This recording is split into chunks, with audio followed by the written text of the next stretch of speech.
Hey there, welcome to the Chronicle Pregame Show. I'm Ryan Hoerger alongside Seth Johnson. We're here to break down Duke's Bull City Classic game against NC Central. It's going to kick off 6 p.m. on Saturday evening.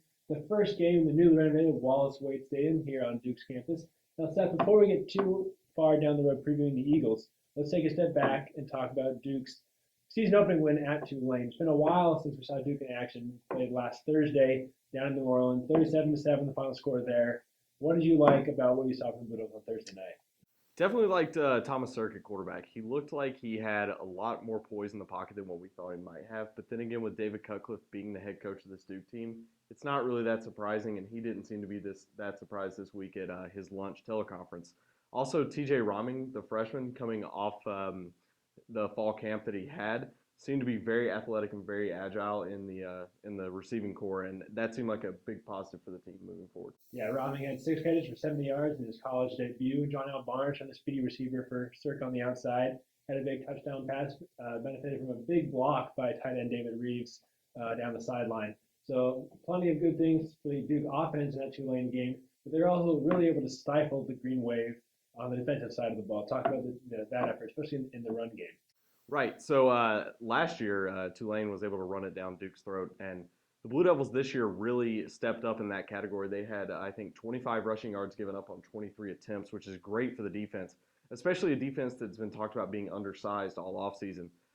Again, Jim Knowles has done a great job with the front six of the defense, especially the front four this year. And it seemed like in the first week that using the devil position and having these blitzes out of the secondary also helped a lot with stifling the run up front. Yeah, definitely. Now let's take a look at NC Central coming off a 72-0 win against St. Augustine's last weekend in their season opener. Obviously, different level of competition this weekend, making the short trip to Durham to take on the Blue Devils. But Malcolm Bell, quarterback, 13 for 20, limited action, 163 yards and a touchdown. NC Central's backup quarterback tossed 3 touchdowns. It's a very an offense with potential for the Eagles. Can you kind of break down what you've seen from them so far? Right. So it was actually interesting last week for the score to be as lopsided as it was, 72-0. They actually possessed the ball roughly about 8 minutes less than St. Augustine's, and that was a lot to do with the fact that the running backs were spread out. They were all getting a lot of good yardage. One of the redshirt freshmen had over 11 yards per carry, and in addition, they had great punt returns, great kickoff returns that were getting them down the field in good possession. The first score was actually off of a block punt for a touchdown, so special teams were really great for this team.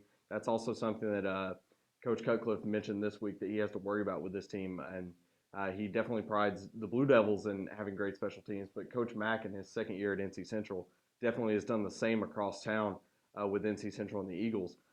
They're definitely quick. They're agile. They may be a little bit smaller in a lot of the skill positions than what we're used to seeing in the Division I competition, but it's not something that Duke can overlook, and especially considering that this is a team that was 7-5 last year and won a share of the MEAC championship. So it's not something to look over for the Blue Devils in the fourth Gridiron Classic. Yeah, Duke posted a 45-0 shutout against NC Central in the third edition of the Bull City Gridiron Classic in 2013. And like you mentioned, Seth, cornerback Malcolm Bell, FCS All-American a season ago, was dynamic in the punt return game, kind of conjured up images of Jameson Crowder for Blue Devils. He had 145 return yards on five attempts, which is great field position for NC Central in the return game. NC Central, I think you touched on it a little bit. They have a huge offensive line.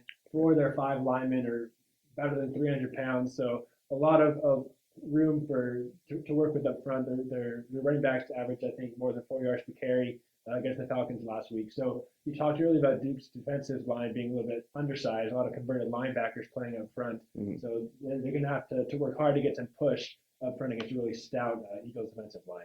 So with that said, I think we're all about done here. Make sure to follow us at Chronicle Sports on Twitter and follow the Duke Chronicle on Facebook for all your pregame and in-game updates. Duke and NC Central kicking it off at 6 p.m. at Wallace Wade Stadium on Saturday evening. For Seth Johnson, I'm Ryan Hoerger for the Chronicle. We'll see you guys later.